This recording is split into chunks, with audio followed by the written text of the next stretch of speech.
hold up fingers and they can make them look after the tight cross. Then we're going to go to Iverson's. And so we swing it out. And this is how we start practice. Okay, we start practice. We do a ball handling drill where they slap it. We call it koozies.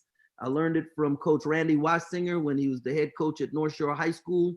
And we do some koozie drills to warm the hands up. And then we get into the dribbling and we're moving to get us loose.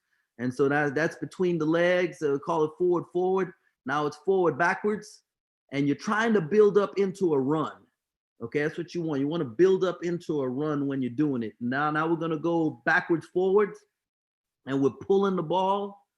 You know, just pulling away and just getting your hands, just feeling the ball and being able to do things at a high pace. And now it's backwards.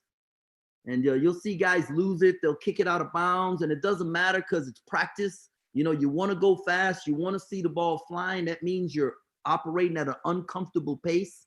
And if you're uncomfortable, then you're going to learn to get comfortable being uncomfortable at a certain speed. Then we can go inside out crossover, right? You can go inside out between the legs.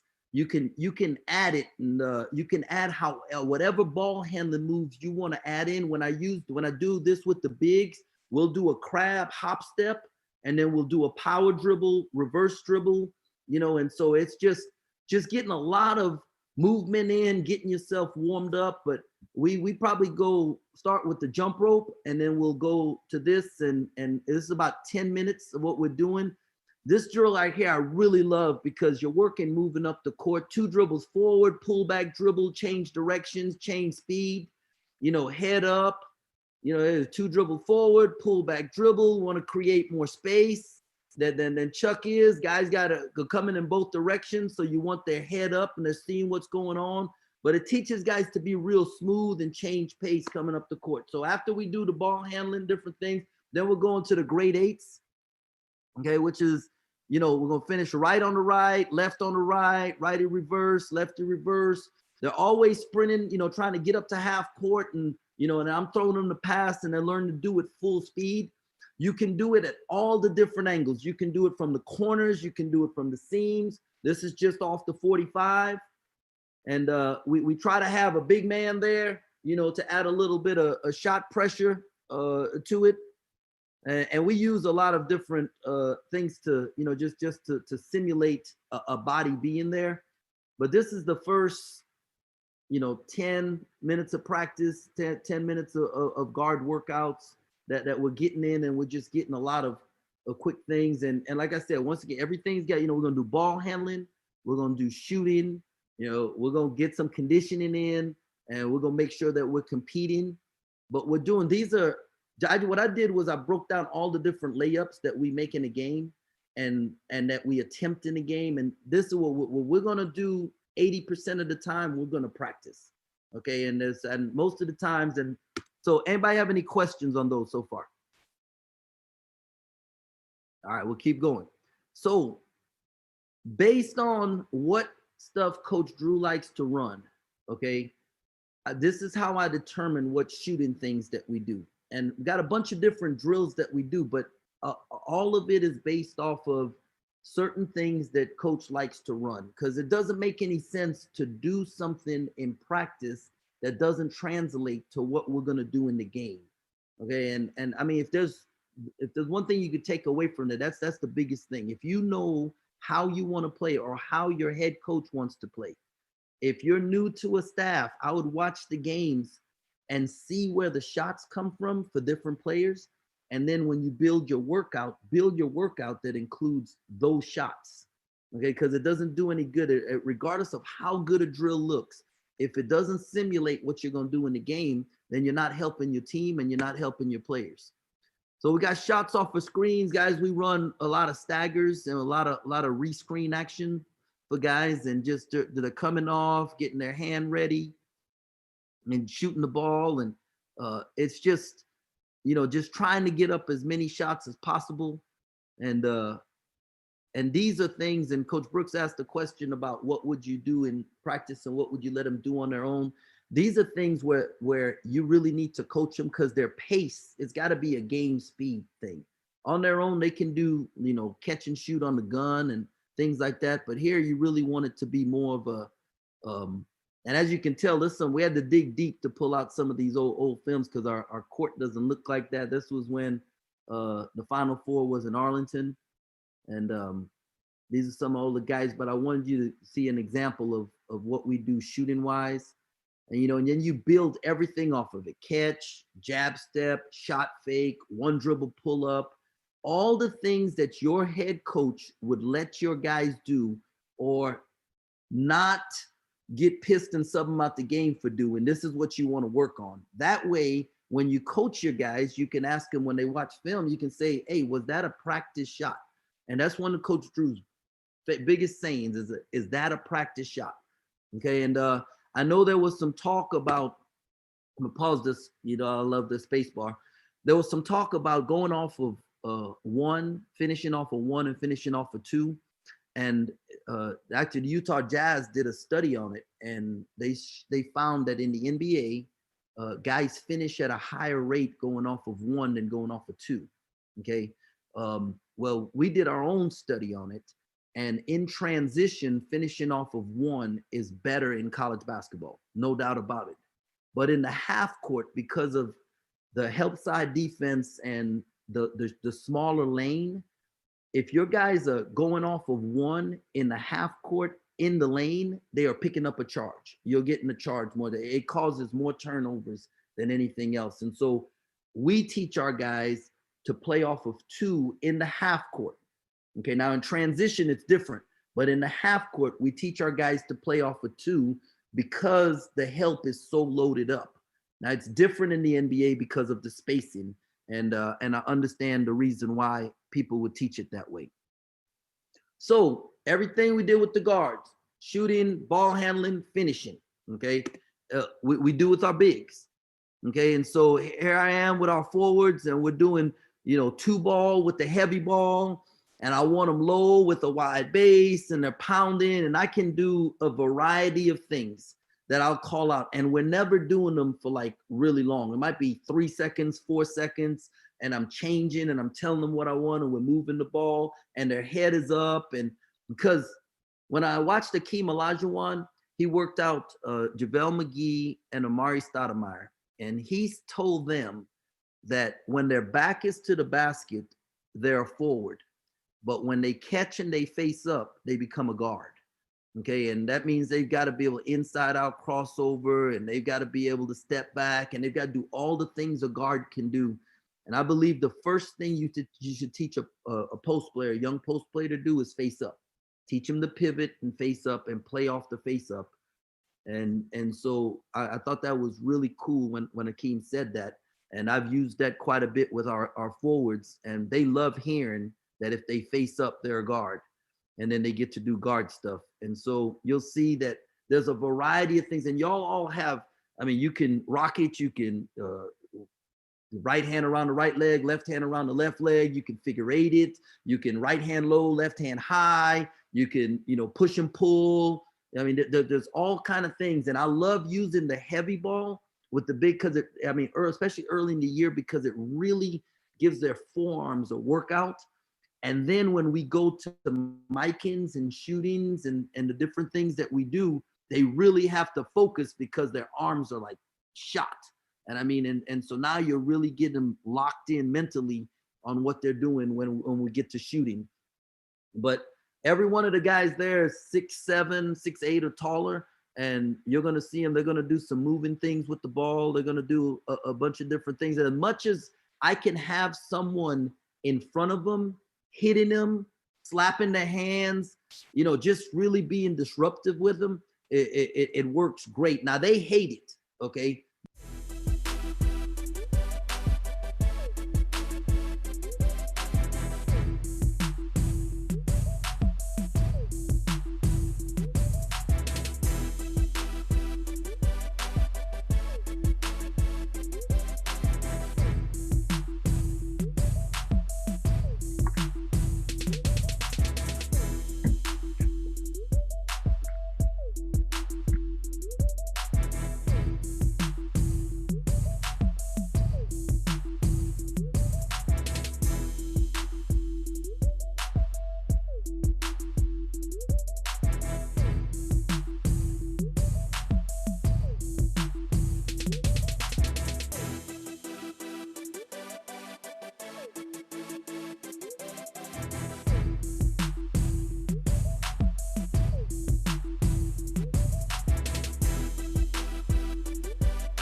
In life, we're all presented opportunities.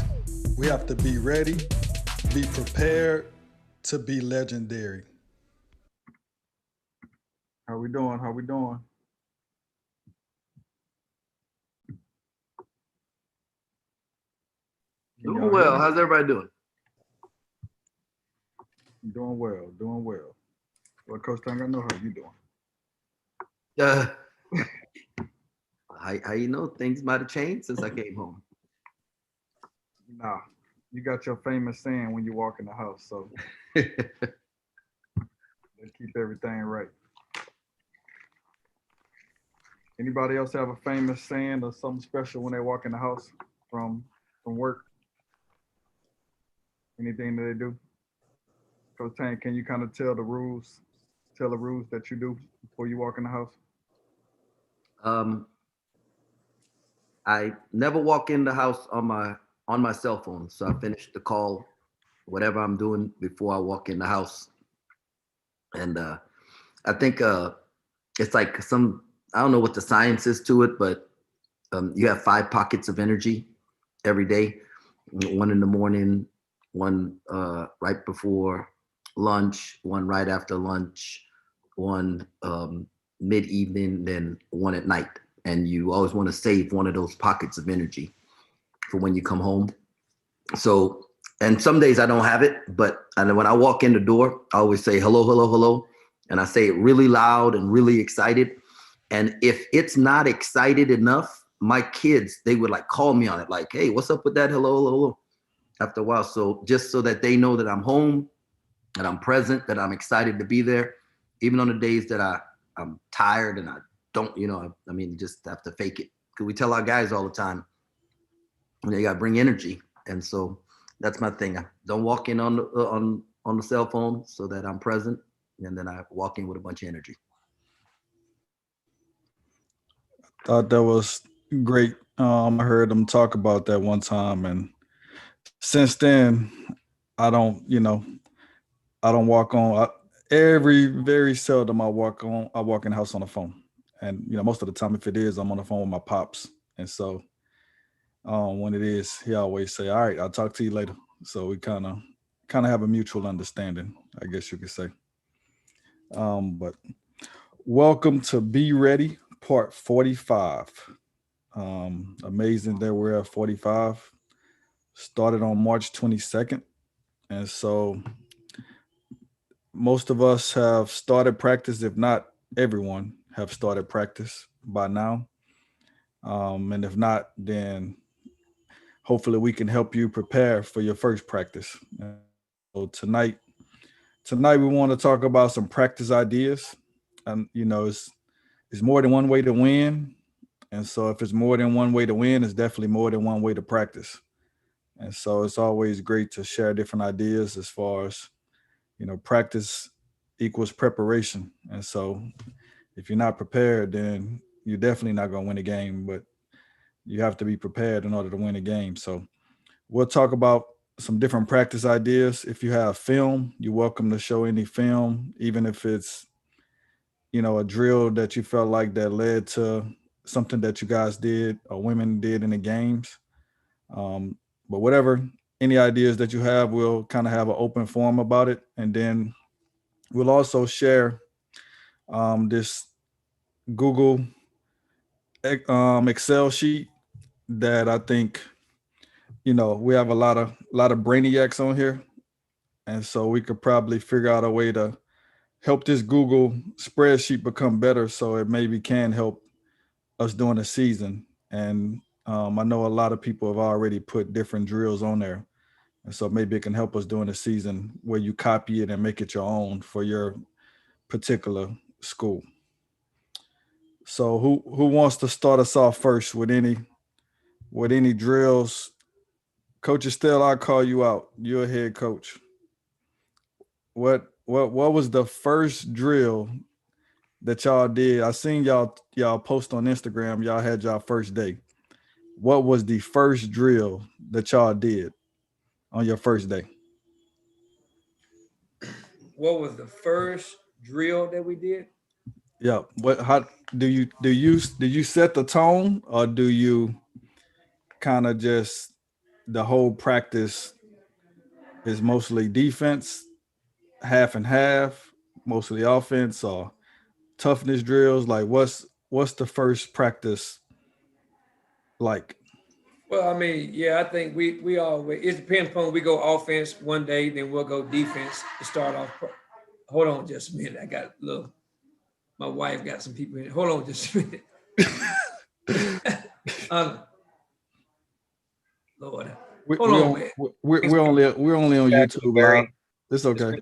This brings me back to the very first one where Carlin Hartman was using the bathroom during the, all of a sudden you heard the toilet flush during the. We on YouTube live. Yeah. We're on YouTube live. People talking. All right, you can start it over now, Al. No.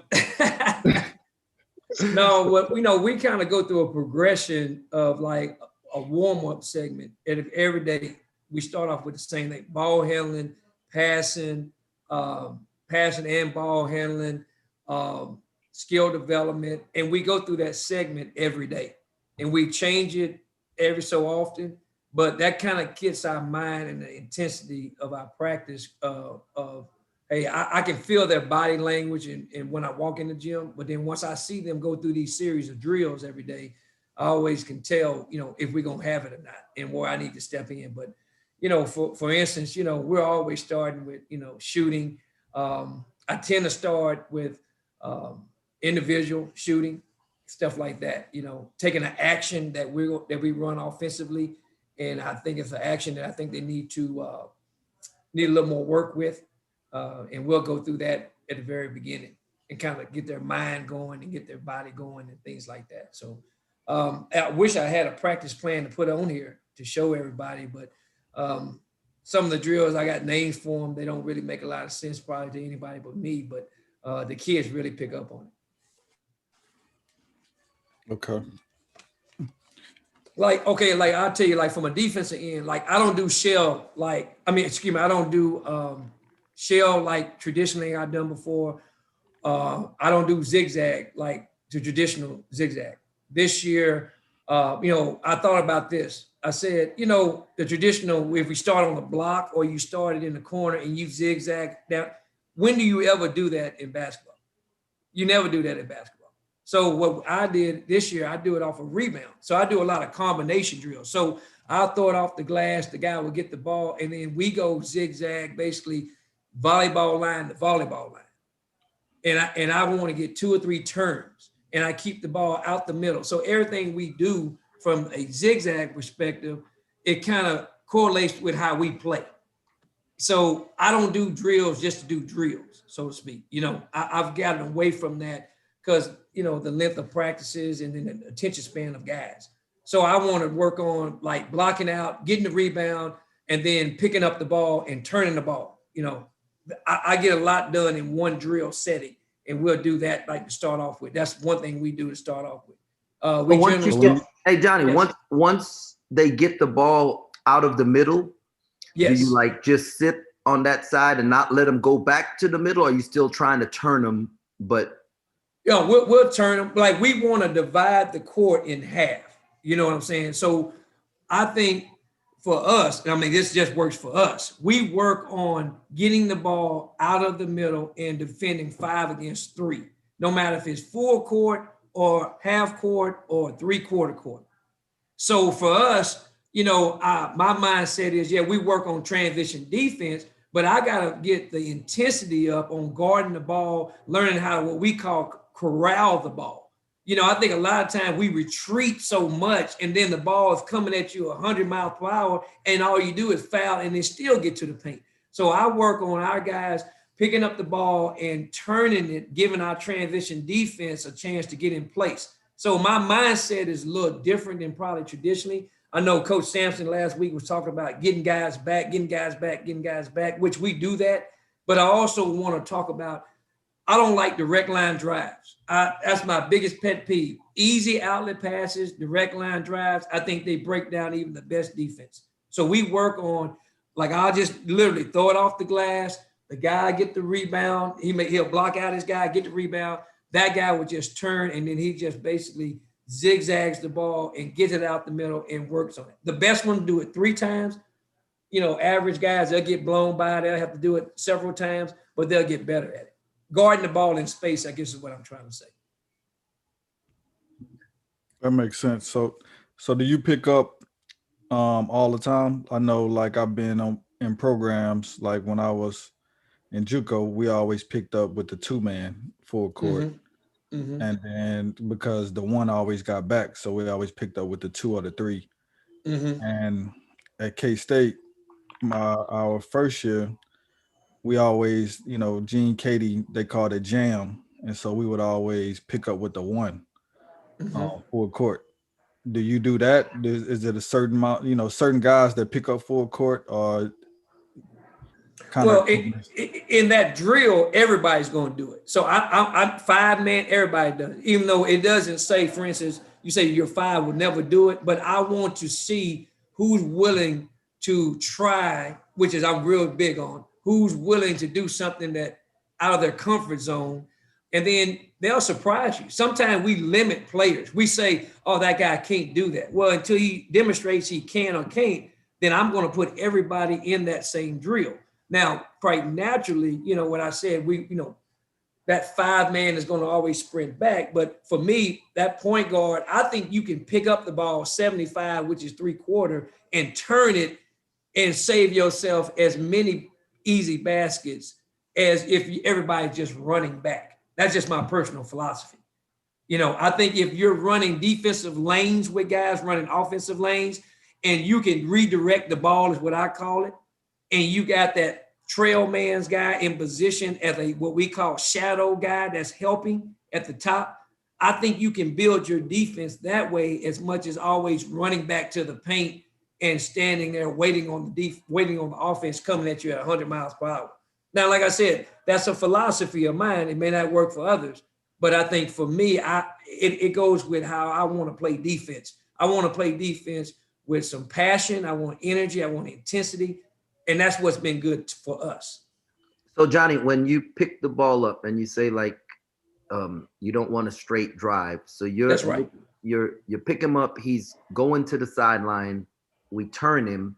And now before it gets back to the middle, we have to turn him again. We can keep them on the side. Like once, for instance, say, I don't want it dribbling in a straight line, but if for the drill purposes, if we're going to get a turn, if we was playing live, meaning 5-on-5, we're going to keep them on that side. Guys that dribble the ball down the sideline, we're going to pin them to the sideline. Like, Gotcha. Okay. I'm sure that's what Texas Tech, when I used to play against Mark Adams, and I'm sure you guys know, that's all their defense is. They're going to divide, they're going to keep you on that side, and they're going to basically just bully you into not running anything and frantic and make everything crazy. Now, we're not to that level. I wish I had those kind of guys. I used to, but we have to be a little more creative. So we will basically, we don't guard straight up. I don't know how people teach how to guard. I want that inside foot up a little bit. I kind of want to shade you, not 3/4 you a little bit. I'm fighting, I'm digging at the ball as you bringing it up the floor, as I'm retreating. I'm keeping an arm's distance of you, but I'm also not allowing you to see the entire floor. I think guards are too good. If they're able to dribble with their head up and pass up the floor to people without any pressure on them, I think that you're going to be in trouble. At least that's what I think. But I don't know. Like I said, it may not work for everybody, but that's kind of how we build our defense. And then we'll do that 2-on-2, 3-on-3, 4-on-4, and then 5-on-5. And this is every day part of your warm-up? About every other day. On the defensive days, we'll do that on defense, yes. Okay. On offensive days, we'll start with an offensive concept and build up from there.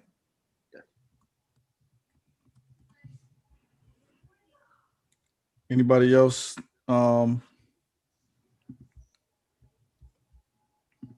anything that they do at the beginning of practice that they would like to share? Hey, B, what's up, man? This is Amir. Hey, when I was at Georgia, and the only reason I share this, man, is because it was different than anything that I had been a part of, like in my career, for example, right? And because most of the guys that I worked for before I got to Georgia, they were defensive guys. So you know, you probably, like say, for example, at A&M, man, we were going to start out every practice with some type of closeout, right? Or whatever it was, or some type of defensive drill. Same thing when I was at Charleston. But man, I thought something that was really good, and it kind of goes along the same lines of what Coach Estelle was talking about, is getting a pulse for them dudes, like, you know, before you get going, right? And so what we would do every day at Georgia, literally like every day, we go half court layups, right? And what it was like a finishing drill, and we don't have like the manpower to, you know, so to say, you know what? Let me just try to find it real quick, and I'll show you what I'm talking about. It was like a way to get them talking and communicating with each other while at the same time, you know, working on their game, right?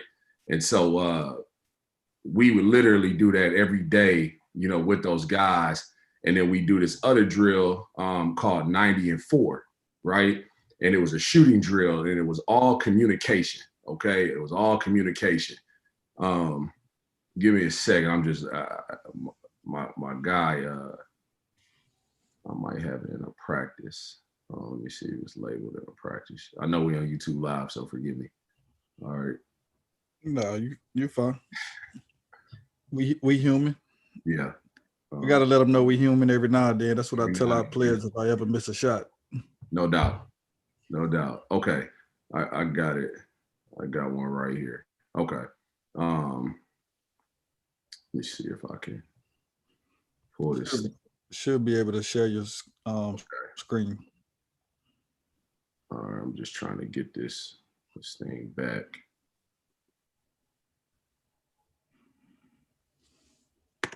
See if this is it. Okay. Yeah. All right, I'm gonna try to share this screen and figure this out, man, real quick. All right, hold on, give me 1 second.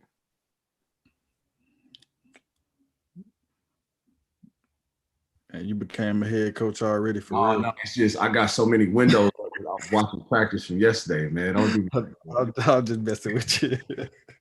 Don't do that. So, hey, Al, like, quick, how do you, can you, like, if I have my practice plan on it, can you share it? How do you do that?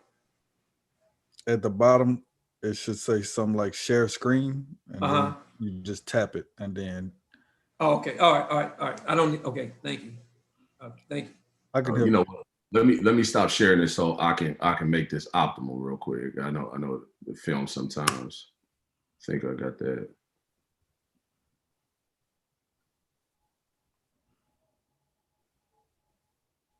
Well, it just says it doesn't let me actually do that. It's shared part. Yeah, we can see it. Okay. All right. Hopefully it's not too choppy. Just hit the top green part. Yeah. And so what and basically, like I said, what it is this.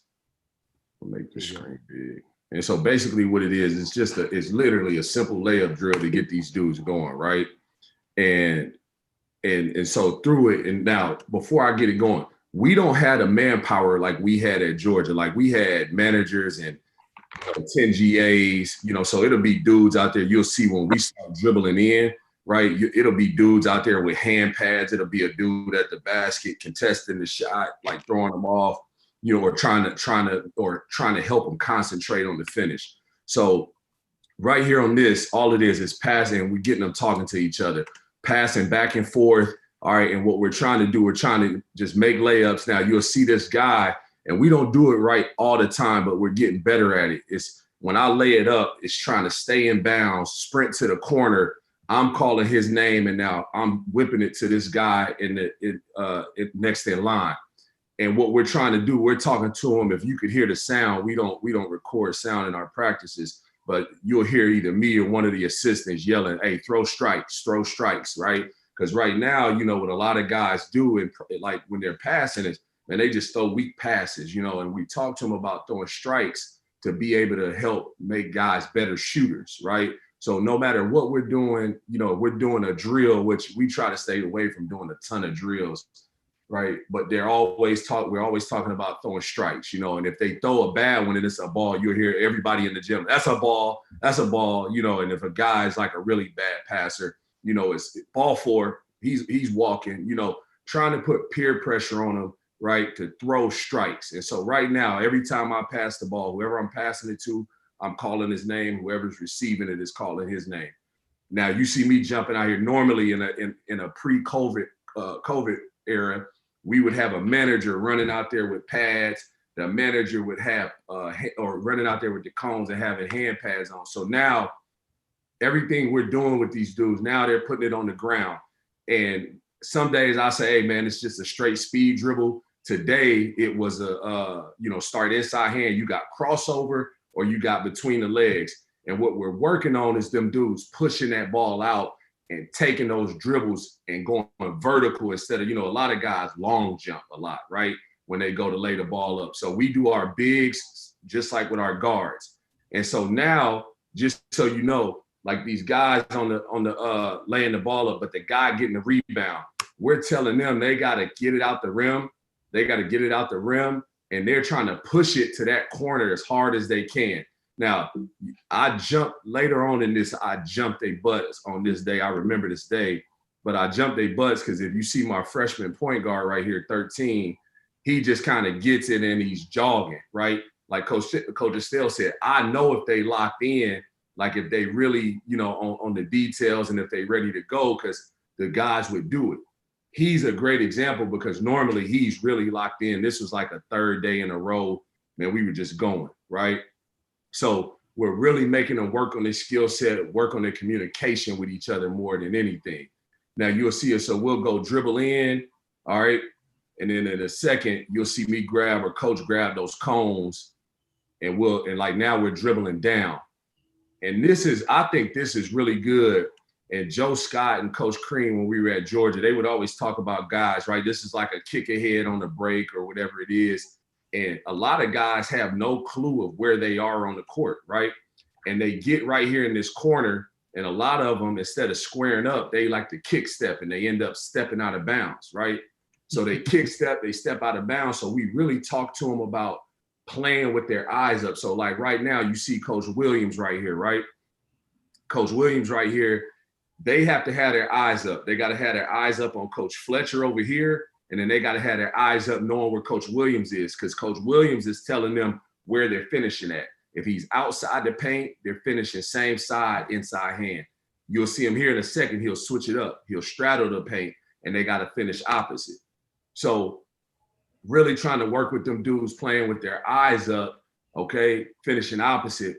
And they're just, this is like early in our workout. So they're really just now getting the opportunity or understanding like what we want from them, how to finish. If they miss a layup, it's down and back.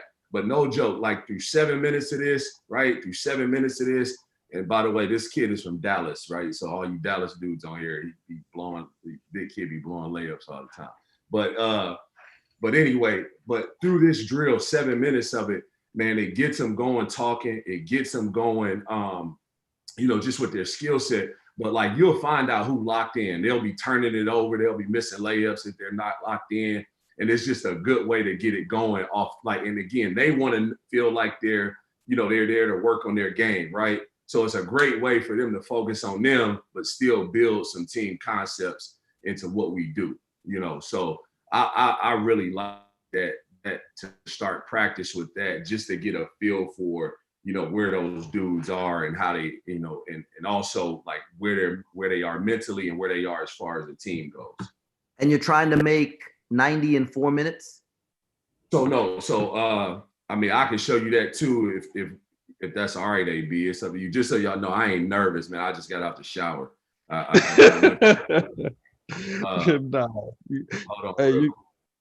can show it. We got time. All right, let me find it real quick.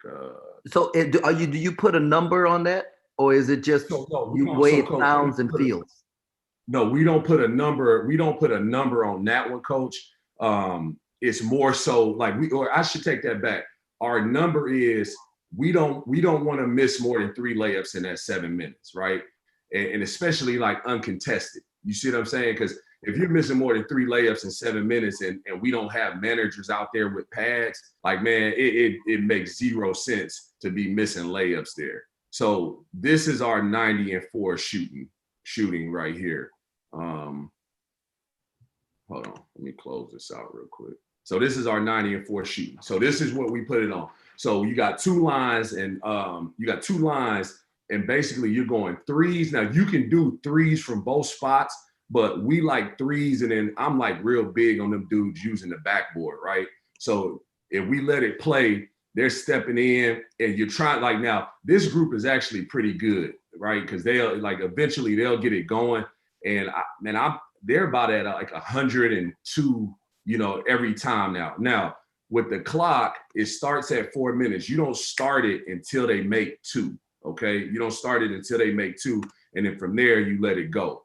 And with this, we're really working on footwork, them dudes being ready to shoot the ball. They, again, throwing strikes. Now, the other thing is this, and this might be something some people may emphasize that they may not.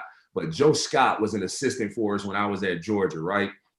And he would always talk about this dude getting his rebound, throwing the pass. And early on, what these dudes would do is they would throw their pass, and then they'll just walk or they'll jog to the end of the line. And it'll be a dude who misses, and the rebound, it comes and hits him right in the back, right? Or it'll be a long rebound. So what he would talk about is, man, you got to throw your pass, turn around, and be aware, because you might get a long rebound, or, you know, basically as long as you're in between those lines, you got to be aware of where the ball is, right? And so this is just their awareness, like us making them aware. Like you'll see those guys start to turn around, see where the ball is. So we'll go a minute from this spot. It'll be a minute of top of the key threes, right? Now, I know they're locked in if we're somewhere in between 15 and 20 when this minute turns. So I'm gonna just speed this up. And now the other thing is, this is like perfect. This is actually last night, and they still got 102 or 103, but I thought this was pretty good. You talk about throwing strikes and communicating. So watch 11, who's right under the basket down here, right? Freshman, might be, he's actually a decent communicator, but he's not always locked in, right, to what the detail of what he should be doing. So he misses, he panics, and he just launches the ball, turnover, right? That takes time off of it takes time away from those dudes, you know, keeping that rhythm of what they're in. And so we chart turnovers in this, right? If they got more than 2 turnovers, we're running at the end, because it's simple. All you're doing is the guys receiving the ball is calling the name, the guy throwing the ball is calling the name, but he just turns, launches it, and it's a turnover, right?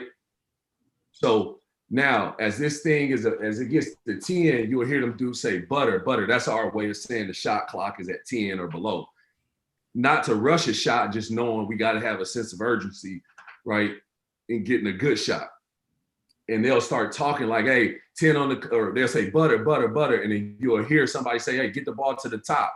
Now we're going off the glass, and we'll do this for 4 minutes, right? So it'll be a minute, top of the key 3 minute, driving it, shooting off the glass. I just like guys using the glass. That's probably my dad in me, a little bit old school. Now this is where they can really dominate the drill, right? Where they can get the number up that they want to get, because again, it's got to be fast. They got to be throwing strikes. We really only want one dribble before they pull up, really working on pushing the ball out. I know a guy is locked in, right, for the start of that practice. When they do this, like he's really pushing, pulling up, trying to get it high off the glass. If he just getting there shooting layups, it don't matter, right? Like I know he ain't ready to go, and I can call him on it after the drill. You get some guys that want to get super close. I'm like, man, you might as well dunk the ball, right? Now, this is where it gets really good, when this thing is hitting 2 minutes, right? Because now they've got to flip sides of the floor. That transition has to be good. Like when I was at Georgia, man, we would literally lose the drill on this transition because nobody would know where the clock was. They wouldn't even realize it was 2:07 or 2:05 or 2:03. And they'll still be running over here, right, to get a pull-up jump shot. And then they realize, like, oh, and they rush. So this kid over here, if you see him, he starts it. He's like, all right, 5 seconds is left. Man, let me get over here so I can become the passer. And now he's starting to talk to him to get those shots coming from the top, right?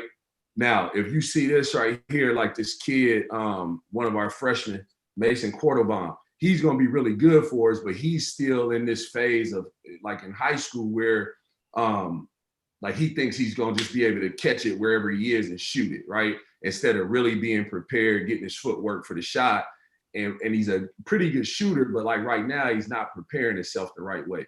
So I can bring him in the office, right, the next day or show him right after practice, like, man, look at your footwork. This is what we're talking to you about, you know, and in the midst of, like, I don't want to stop him in the midst of it, but I can say, hey, man, you got to get your footwork right, you know, and I took this from Coach Crean. I'm not saying it's right.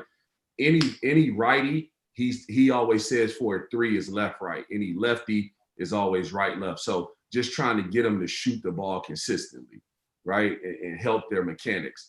So again, they'll go here, you know, for that minute, or whatever it is, and that's the hardest part because that transition, and then they're going pull up jump shots off the glass on the other side. So we'll literally on our offensive days, we will literally start practice with those two things. Just because I want to know where they are mentally. Like, will they be locked in on their footwork in 90 and 4? Are they keeping it where they catch, you know, on their jump shots, on half court layups? Are they really trying to push themselves? You know, like, because I tell them all the time, I don't want you, I'm sure you guys say this too, we don't want them to be comfortable driving the ball. Like, we want you pushing it out, really trying to make a hard move. And if you lose it, you lose it. Do it again, right? But at least you're pushing yourself now to get better. So Amir, when you talk about y'all starting practice, is this, because I know at you guys' level, is this before stretching? Is this what y'all start with? Or y'all already stretched? This is after stretching. So just so you know, and just to share this, so we talk about a lot of times, like on time for us in our program is 10 minutes early, right? So our stretch is always starting 10 minutes before practice is supposed to start. So if we're going at 12, them dudes are starting at 11:50. So when 12 o'clock hit, we're wasting no practice time to get going. And then when they know, like, that's the other thing, like if they're stretching, like I can tell a lot, just like everybody can.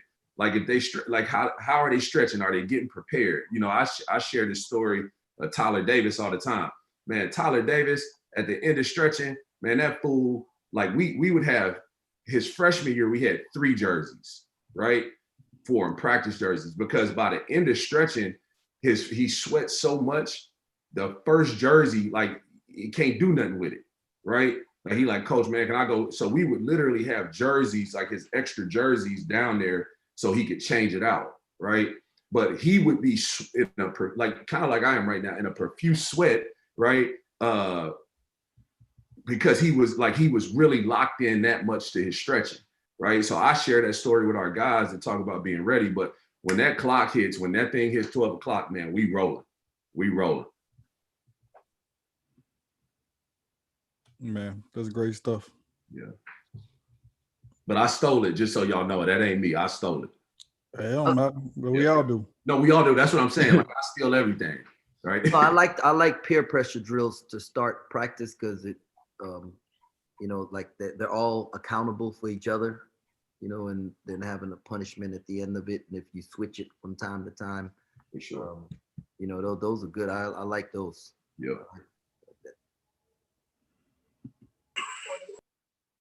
Anybody have anything? Yeah, else? Coach. I got you, Coach. So what's going on, fellas and ladies? Be ready, fam. You know, What up, so bro? what's going on, man? So typically, you know, I'm a firm believer of coaches having to win practice. You know, and you know, I think players win the game, coaches win practice. So, you know, my situation is a little different than a lot of you in this call right here. You know, our practice times are limited, you know, so we usually have about 1 hour and 32, 2 hours of practice. So it's very important that I get everything I can out of the time that I have. You know, so what I typically do is I send out, you know, practice plans to my guys early in the morning, and typically right before 1 o'clock. And the practice plan consists of, I wish I knew how to share screens like my man's Amir. If you look at the bottom, you see it? At the bottom, it should say share screen. Okay. And Yep, I see it.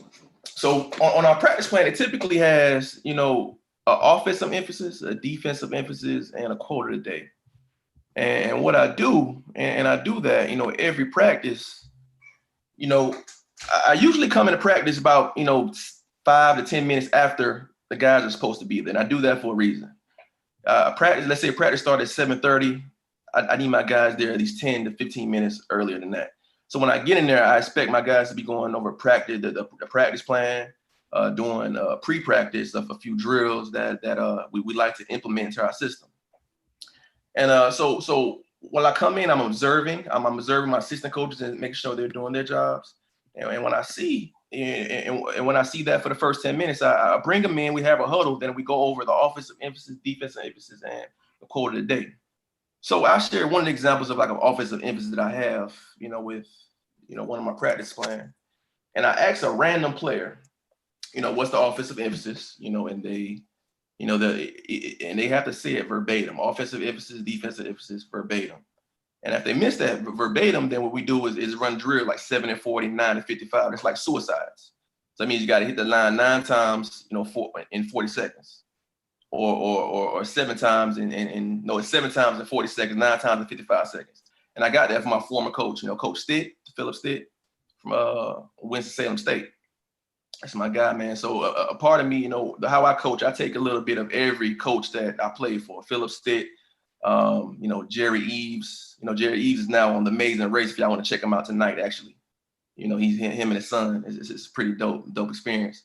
But yeah, I got that from them, man, because, you know, every time I came to, I enjoy practice. You know, every time I came to practice, I used to always, you know, see that, you know, every practice we had was structured. You know, it's in time blocks.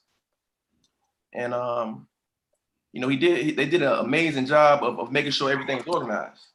Yeah, I'm having trouble with this. Give me a second. So, you know, once we go over our offensive emphasis and defensive emphasis, you know, we discuss essentially the practice plan. And one of my favorite drills. Okay, here we go. One of my favorite drills is 50. You know, and we do that before practices. 50 entails you got to make 50 passes to your teammates. You got to make 50 passes or you can score. So the clock is at 10 minutes and it's 0-0. It's 5-on-5 on the half court. And all you're doing is communicating with your team, making a pass, and that's 1 point. You can't dribble, you can't shoot, you can't step back, you can't pass the ball backwards. You can't pass the ball backwards. Everything has to be going to a scoring direction to the basket. That's one of my favorite drills. And the reason why it's one of my favorite drills because it teaches ball movement and communication. And I realized when I implemented that drill that our ball movement was almost 15 to 20 times better, you know, than before we started doing it. And I implemented that during half the season. Give me 1 second, AP. You said it's... Yeah, if you look at the bottom, it should say share screen. There you go. Perfect. All right, so this is a random practice plan. All right, perfect. So this is a random one. So typically, you know, like I said, we have an offensive emphasis, a defensive emphasis of the day. And I set my black team and my white team. It's usually the starters versus, you know, like the bench. And you know, I ask a random player, and it's great that I do this, you know, because these pre-practice meetings allows me to address issues that happened prior, you know, to that day. Let's say it was a basketball game or, you know, a practice. You know, players always got something going on. They got attitude or mad about playing time, stuff like this. So I usually choose that random player that has those issues to see if they're locked in or they're with the team. And now if they miss anything on this quote, then the whole team is running and we're holding them accountable. You see what I'm saying? And you'll see if that's one of the things that Coach Amir said that you'll notice if a player is locked in or not, or see where their mind frame is at. And I'm a firm believer being locked in. You know, I didn't realize what being locked in until I was, you know, like a junior in college. I didn't realize what that meant. You know, and that's, you know, a very, very important aspect as far as being coached and playing the game of basketball. So during practice, at some point you ask them, what's the emphasis of the day or what's the quote of the day? Well, it's the beginning of practice. This is how we, you know, start our practice. So the practice starts typically at 7:30. You know, the players should be there by at least 7:15, 7:20. So they're doing they're doing pre-practice at 7:20, working on miscellaneous drills like miking drills, doing shots, ball handling drill. They're doing all that with assistant coaches. So at 7:30, we're meeting up, and that's when we're going over our offensive emphasis, the defensive emphasis, and a quarter of the day. So, typically that takes about, 4 or 5 minutes. Then we have our meetings. Then we go straight into, it's not on this one, but 3-on-2, 2-on-1. And that's how we start every practice, 3-on-2, 2-on-1. So essentially what that is, that's like 5 lines. It's 5 lines across the baseline. The 3 in the middle, they're going to 3-man weave all the way down the court. The 2 on the baselines, they're running straight to the opposing baseline and back and setting up on the defensive end. And now they're just playing 3-on-2, 2-on-1 from there. So I start that, and then I get into the 5-on-5 defensive transition drill. Roll the basketball to one of the players.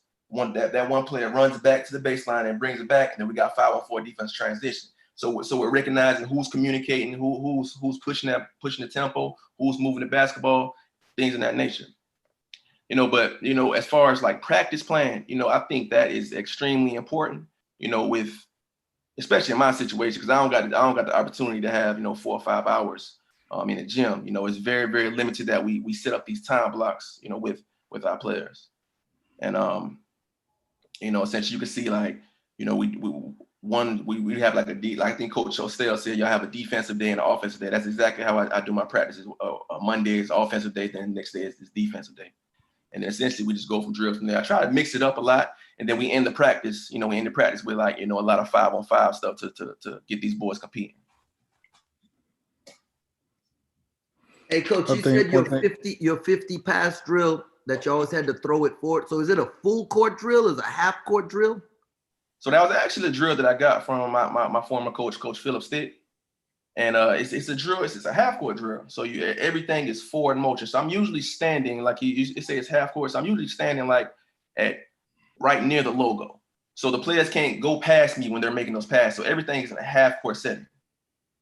So everything is going forward. Are they trying to score, or they can't score until they make 50 passes? So you can make one pass. You can make a bounce pass for a layup, and it has to be like going for a layup. We determine if it's a layup pass or not, but it has to be going towards for a layup. That's the only pass they can make for a score. And if the opposing team scores, or the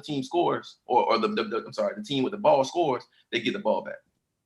And if the team turns the ball over or throw an air pass, then they switch sides. And I think it's a great drill, man, because I noticed a big improvement. Yeah, because I wasn't doing it until like the 2nd, 3rd month into the season. And I just noticed a big improvement with the communication and the ball movement, during the games.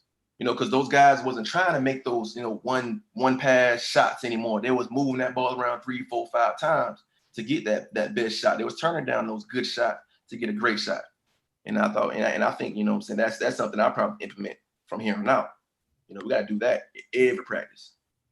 One thing I like, Coach Weber did a quote of the day at Kansas State every single day.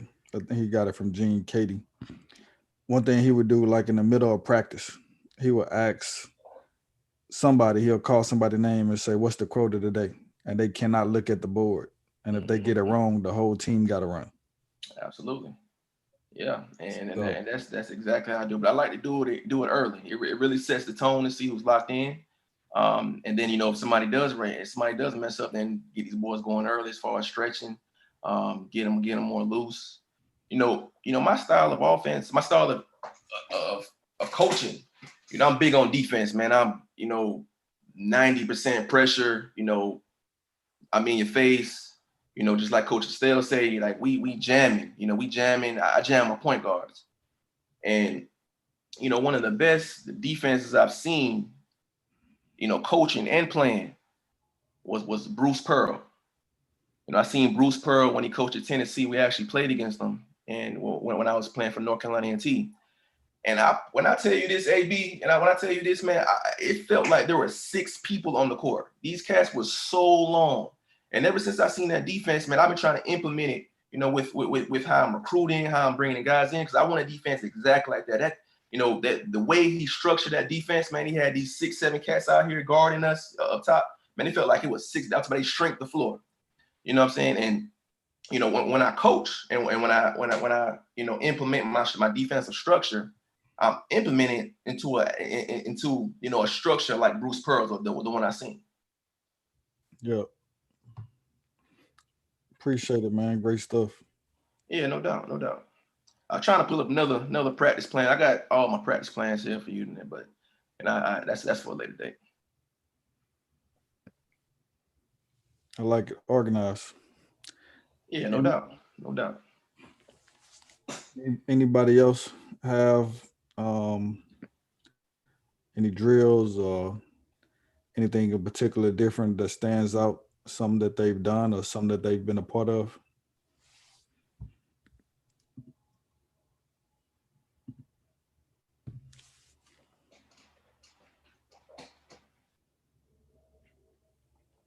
Hey, how much thought do y'all put into the flow of practice? Like, I've seen where it's, you start full court, half court, full court, because, you don't want to do too many up and down drills because you don't want to wear them out before the end of practice. And then I've seen it where people build it half court, and then end with everything full court. Or, is there a method that any of you have found that worked, that you liked into the building the flow of practice?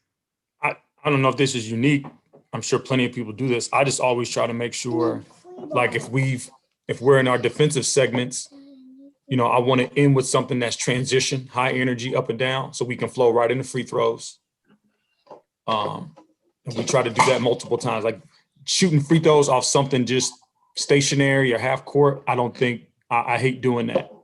I want to make it as game-like as possible. So when you talk about flow, I always try to make sure that whatever we're doing full court-wise, it flows into us going into a free throw break to shoot our free throws.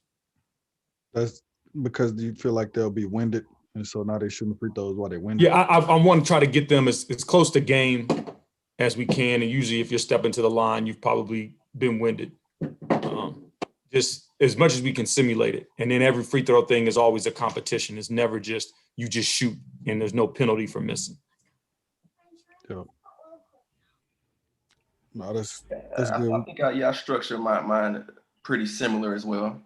I like to flow it with half court at first, do a couple of drills, and then we end with a lot of competitive drills. I like to see the guys competing towards the end. I want to make sure we get everything out of them. So I think the flow is very important, Coach Stan, and definitely you want to make sure you're getting everything. I think the drill, it's important for me. The drills, like the pre-practice and drills is important, but the final 15 to 20 minutes is the most important. And I think that's when I end with the more competitive 5-on-5 stuff. Man, Coach, somebody said something to me during the pandemic I thought was important, and it more so goes, it's more so a feel for your team. Like, I don't think every kid's attention span is the same, right? Or every team's attention span is the same, but it's it's one thing I try to, I'm conscious of is like paying attention. All right, how is our attention span? Like last year, for example, like, man, Coach, we was gonna go an hour and 10 minutes, and when that hour and 10 minutes was, when that thing hit an hour and 10 minutes, like, man, our dudes was out. They were gone.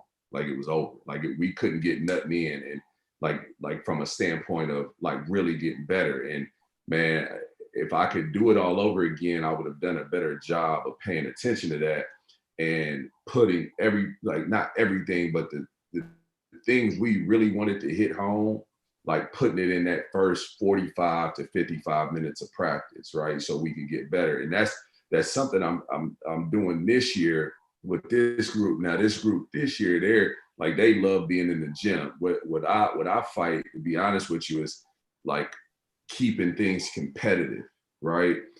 Because they'll compete. Like, we talk about competing against the details a lot, like in say 5-on-0 or in half court layups, or if we're working, post perimeter, not letting the energy or the tempo die down just because you're not bumping up against somebody. Like, I know with this group, like if we're bumping up against each other, man, them dudes are going to be full tilt. They're going to be locked in. It's going to be competitive. But early on, like say when we started workouts, we would do competitive things, and then we go to where we were teaching, and it would drop a little bit. now we started to challenge them on that. So when I'm sitting down putting together the practice plan, that's what I'm thinking about more than anything, is like, how do we keep the tempo? How do we keep them engaged? But at the same time too, that doesn't mean I'm just like, hey, let's go competitive the whole time, because especially like this year, I don't know like what most leagues are doing, but there are a lot of leagues, and our league is thinking about it, doing these the single site schedules, right? Where you go somewhere and you play them back to back on a weekend, right? Or on a Thursday, Saturday, right? And so we've shared that with our group, and it's like, hey, y'all have to understand that if you got to be able to pay attention and retain, right? Even if you're not going up against each other, because on a Thursday, Saturday, that Friday, we can't go in there and practice you for an hour and 45 minutes, right? Because we got to get you back. So you've got to be able to retain the walkthrough, or you got to be able to retain the video, you know, from the game before, or how we're trying to improve or adjustments we're trying to make.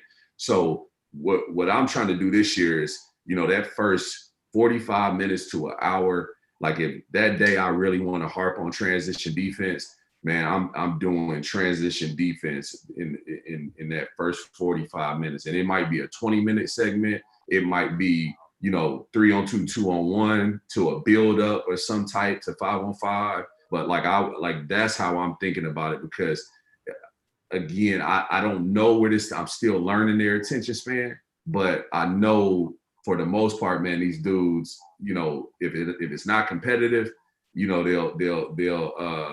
they're not as engaged. But like I do think their attention span is longer because they like being in the gym, if that makes sense. Yeah, that makes sense. When you have players that want to be in the gym, that make things a lot easier. Coach Tang, I think what you said today about when you walk in the house, your rules, you've basically set the tone for the next 3 hours of your time with your family, right? Yes. So, and I think that translates to basketball too. If you start off practice with soft drills or something like that, in my opinion, I think it sets the tone for the next 2 hours. So, Amir, there is a fine line between that, and I guarantee that a lot of your guys that intensity drops, it's your youth, right? Would you agree, Amir? I would. And so yeah. I think if you set the tone in the beginning of practice with your energy, and it may be a mental drill, it may be that a non-contact drill like the 90 and 4 that Amir did, but you're staying in that drill until they get it. I think that sets the tone for the entire practice. I agree. I definitely agree. I heard that Coach Sampson, like with his teams, as soon as he felt this, like even at Indiana, as soon as he felt practice drop, he would stop practice, kick him out the gym, tell him we're coming back later. And 6 a.m. Say that again. 6 a.m. Yeah, you know, but I'd heard that just the them knowing that when they drop the level that of energy, it allowed them, you know, just to sustain a little long, fight a little more, hold each other a little bit more accountable. But yeah, there's nothing worse than wasting time at practice, you know, just kind of to do stuff. You know, I hate that. I hate just like doing stuff. Rush, you know, Coach, that you make a good point about that, Rush. You know what I found out, or I realized, say for example, about like if you got really competitive teams, right? Like I remember like being at Charleston, or you know, a few of our teams at A&M, it was kind of like this. But I think our group is like this here. They hate to lose, right? So say like in 90 and 4, if like say we got 5 turnovers, or man, they're not throwing strikes, right? And they're not helping the shooter be a good shooter. And say they end up with 88, man, I make them live with that 88 for a day. You know, like you don't get it back in the game. You know, like you don't get sometimes you don't get that opportunity to do it over. And it goes back to like what Coach Estelle said. Like I just want to see who really cares. You know, like who it really bothers. Like we got a kid, a JUCO kid we got late, man, the nicest kid you'll ever meet. Like the nicest kid ever. Tough, but he nice. Like he a really nice kid. Man, the only time that dude be like defiant is, no, hell no, coach. Man, we got to do that again. We're not leaving the gym like that. And I don't think it's an act with him. Like he's really pissed. And when he comes back there, and I'm still like, hell no. He come back the next day and he's locked in, but he's also like on them dudes, like, hey, throw stripes, you know, but it's a good way to teach him too. Like that's the mindset you got to always have if you're going to lead, you know, like you got to be able to, you know, have that at all times, you know, not pick and choose when you want to lead and when you don't, or when you want to be vocal and when you don't. Well, I mean, I think you have a valid point. You know, I think about who have short attention spans. Is it the players or the coaches? I mean, I think sometimes coaches that don't like confrontation, they tell these kids all the time, that's all they hear. You guys can't pay attention. You can't pay attention. You can't pay attention. You can't pay. Well, then you have to build concentration and focus. How do you do that? There's no other way to do it but through work, and you have to train these guys or girls, no matter what the drills are. So if you are a tough, hard-nosed team, I mean, you think about Coach Sampson's team, the bubble drill ain't for everybody. But if you're going to play at Houston, you got to excel at it. It's a standard. It's a way of doing things. So you can get out there and say, well, oh, you know, guys, that's an outdated drill. It don't work anymore. Well, every time I look up, University of Houston is one of the best rebounding teams. So what you emphasize is very important. And you can't give these kids outs, because so many people before they got to you, that's all they've done. They've told them, no, you don't have to do that. You don't have to do that. You ain't got to do that to be good. No, you have to do all that and more to be even at really good at this level, because college is a different level. So no matter how you put your practice plan together, it's what you emphasize in your identity, and you can't steer away from that. You can't give them an out. You know, I know coach kicks them out and things like that, and you know, and everybody has. I've never been a component of that, because I thought sometimes guys, they don't want to practice, they'll just do it on purpose. Well, why punish my staff? Why punish everybody else? Get up at 5 o'clock in the morning. No, we're going to get it here, and we're going to keep getting it, and we're going to do it again, and we're going to do it again. Repetition is the best teacher. Letting guys off the hook sometimes is not. It's reinforcing, well, you know, you're conceding. And I'm not a big guy in believing in conceding.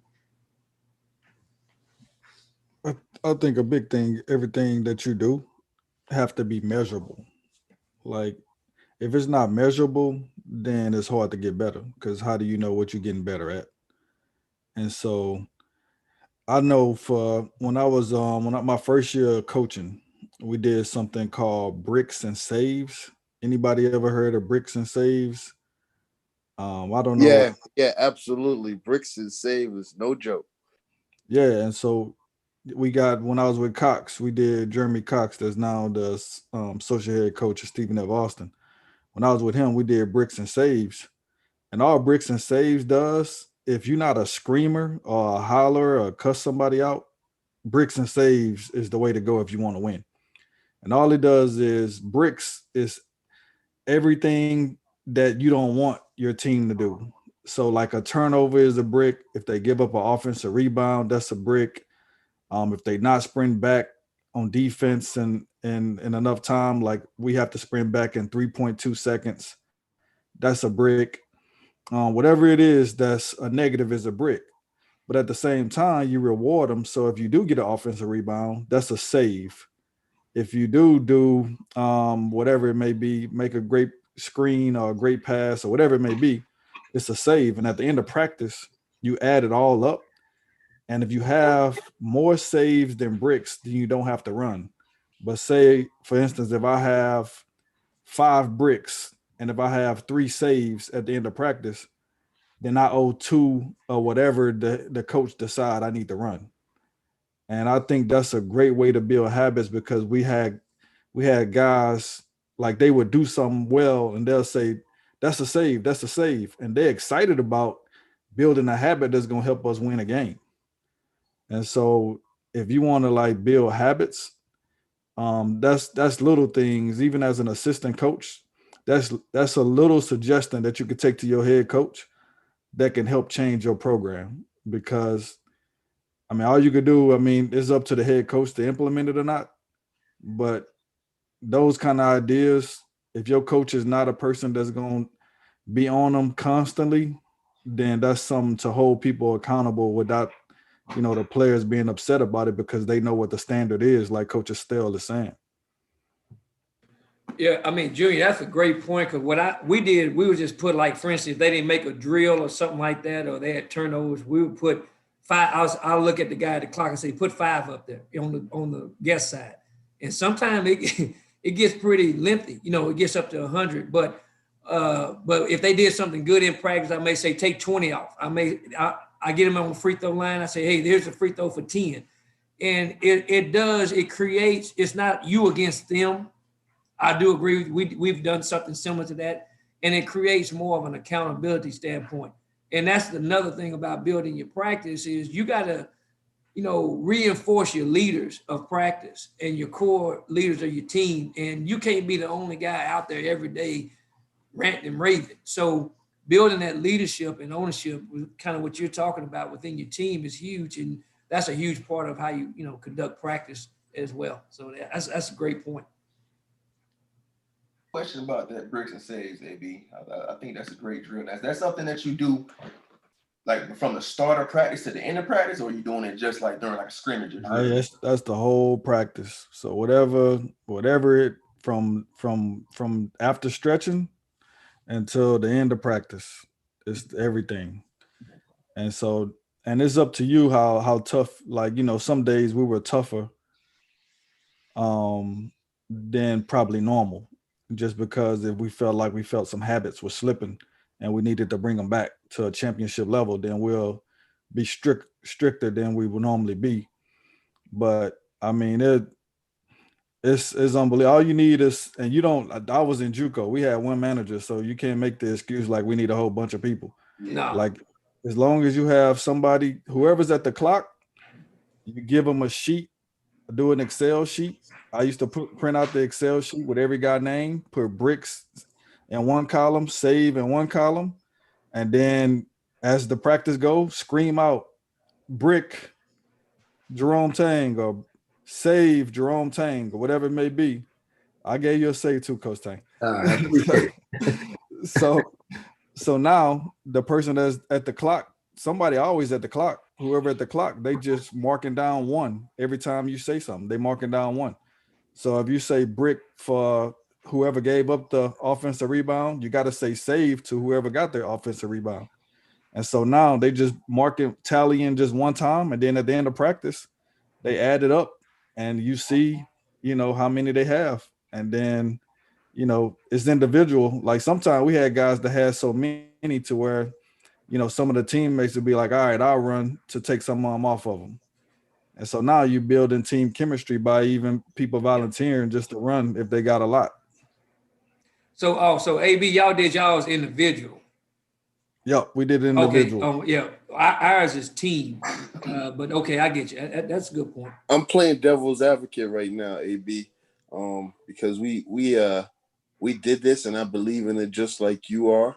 I mean, just like you believe in it, but I'm trying to look out for the new climate of what college basketball is going to. So how would that look coming from a white coach telling a black kid, brick? You know what I mean? You get a brick. Could it be seen as something different? Could it be seen as something that can be ran with? I'm trying to protect everybody here. Change the name from brick to something else. Yeah. Throw balls and strikes, but then that'll mess up Amir's throw strikes. When we do it, it's plus minus. It's a plus minus chart, and we just roll a big chalkboard out there. Yeah, I like it. Yeah, plus minus. Do plus minus. I'm just thinking outside the box. That's a great. I didn't think about that. I mean, that's a great point. Man, it's changing it. A lot of things that was okay might not be okay anymore, just because of the whole climate. So, just trying to look out for the cookout. No, that's a great point. So, that's a great That's a great job, Coach Ford. To plus and minus, that's a great way to say it. But I'm telling you, I promise you, it works. It helped us. Yeah, I mean, you ain't no arguing either, Junior. I mean, hey man, I just tell the guys, give me 5 up there, and if the guy get the mumbling, hey, give me another 5. And then the other guys say, man, will you shut up, man? So you ain't got to sit. It ain't you and this guy. It's them taking ownership of holding each other accountable. So now you don't have as many bad practices. I don't think. I mean, I'm gonna believe it. Yeah, it's the standard. Basically, it's the standard of your culture, and everybody fighting for your culture in a way to where you don't have to scream to fight for your culture. You got measurables that's fighting for your culture every day. Like, all right. So this I need head coaches, and but also as assistants, we have our own opinion on this too. Teams at practice. How important is it to keep the guys you think are going to start together to build chemistry, or to keep teams balanced as of not to get some dudes already pouting early because they don't think they're on the starting 5, or to keep practice competitive, to keep the team competitive through practice if it's too much of an imbalance as you're putting that together? What's the drop off from the starting 5 to that 6th, 7th, 8th man? Oh, Lord. Well, I mean, I don't think it matters, because it's either you're going to have a competitive scrimmage or you're going to have a blowout if there's a big drop off, But if it's not competitive, the starting 5 not getting better either. So it's better to have it even for certain portions when you're about to do competition. Okay, but so when do you put them together to build chemistry compared to when you keep them separate to keep it competitive? What's your thoughts on that? Well, Coach Tang, this Coach Branch, how I do it is, well, my guys, we had to earn the right to play 5-on-5 again. So we went 3 days where we couldn't do 5-on-5 because they would pretty much go at each other necks too much. I mean, like, it would get toxic. If you make one mistake, they, fussing at each other. So we had to earn that right. Every player want to play 5-on-5 or 1-on-1 during practice at some time. So we had to earn it. So once we earned how to, play together as a team and not be, yelling at one another the whole scrimmage or the whole 5-on-5 drill, how I do it is, if we got, let's say, a week before our next game, then I split my backcourt up. I want to see Logan go against Trey, but they know game day they together.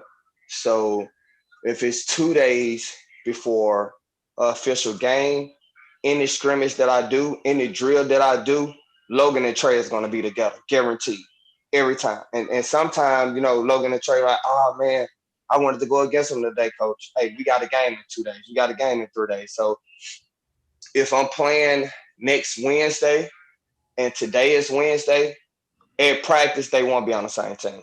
I'm going to let them compete.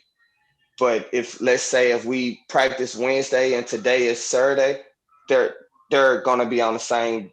They're going to have the same color jersey on no matter what we doing.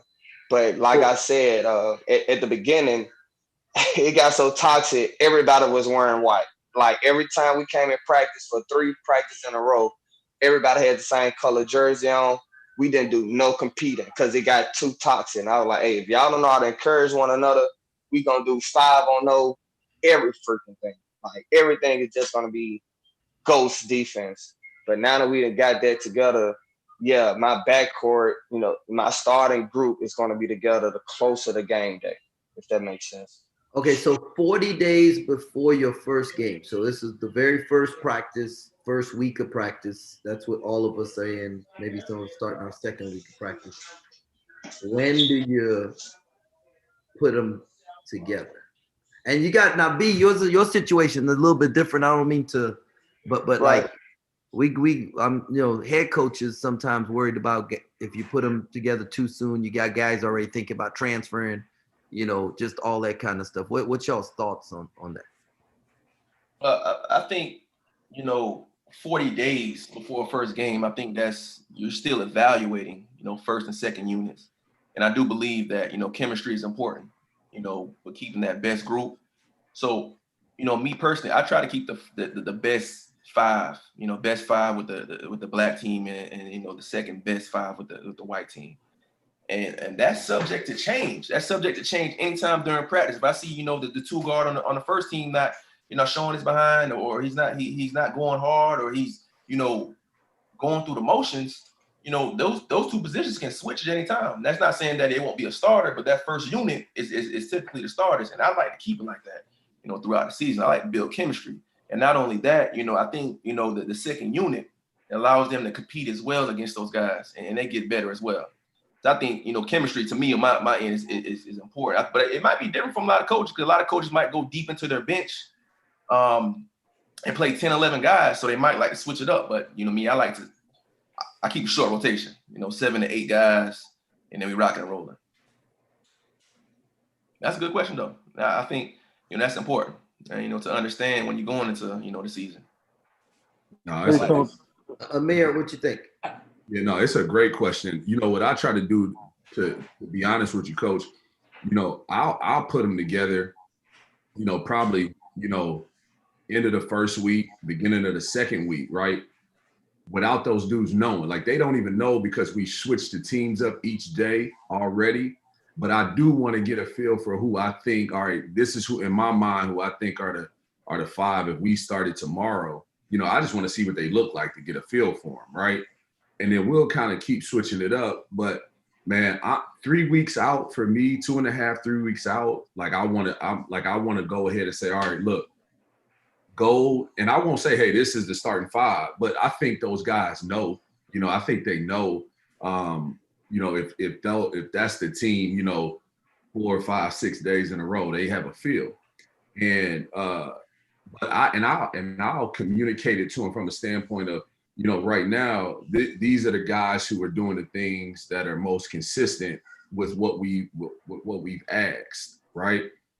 Now, I don't know if this is right or wrong, but I've been places where, you know, like that's kind of how, and the only reason I say 2.5, 3 weeks, because that's the guys I worked for before. I've asked that question, like, when do you do that? And they'll say, then.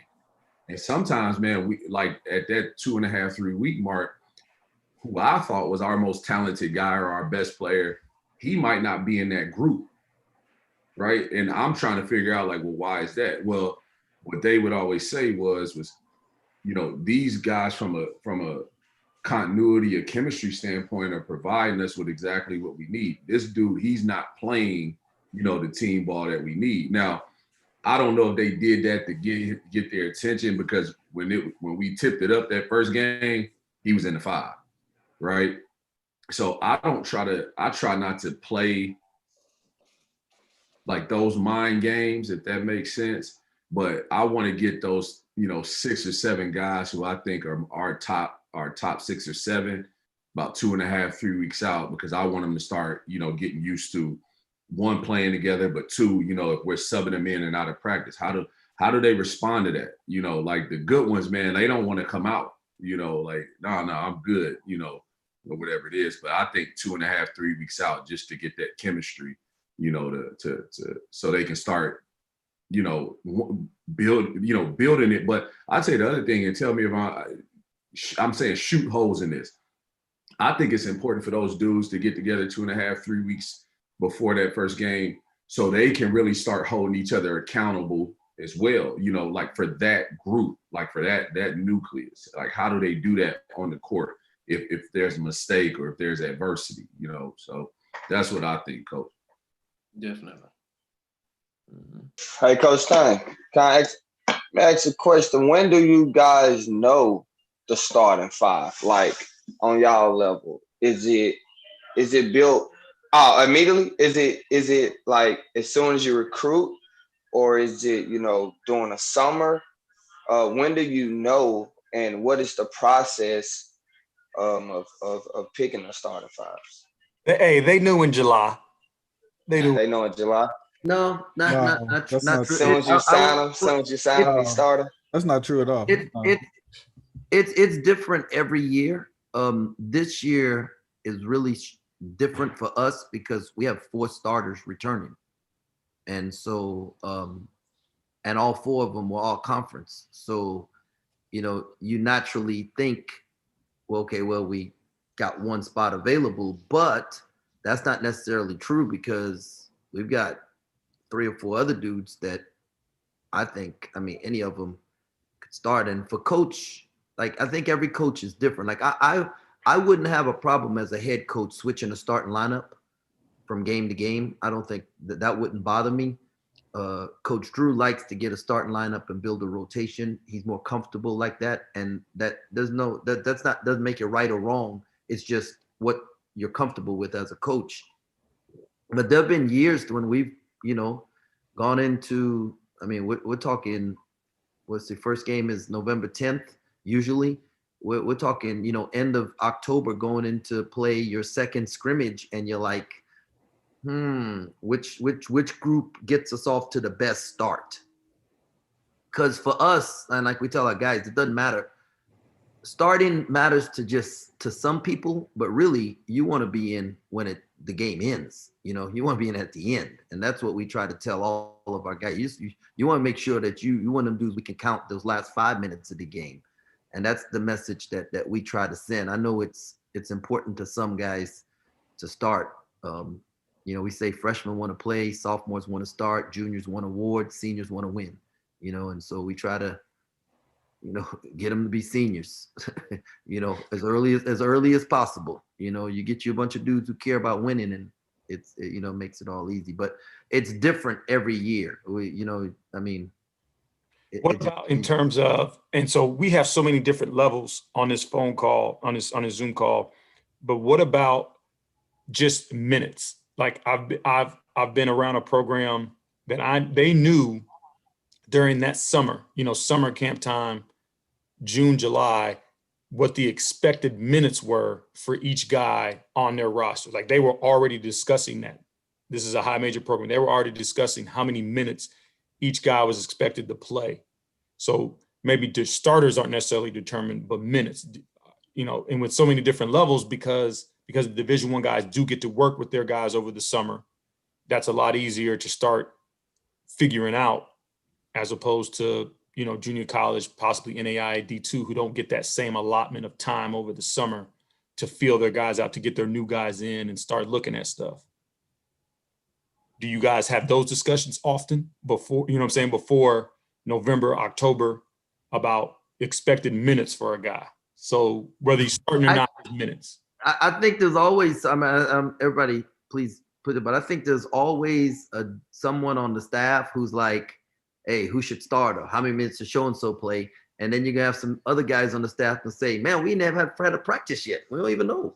You know, some dude, you know, we might say Johnny Estelle gonna play 30 minutes, and then he come out and turn his ankle, you know, first day of practice, and then he come back and he just ain't, you know, he's a slow healer, you know, and all of a sudden stuff changed. So usually when people try to talk about minutes before, like, you know, middle to end of October, it's, you know, just.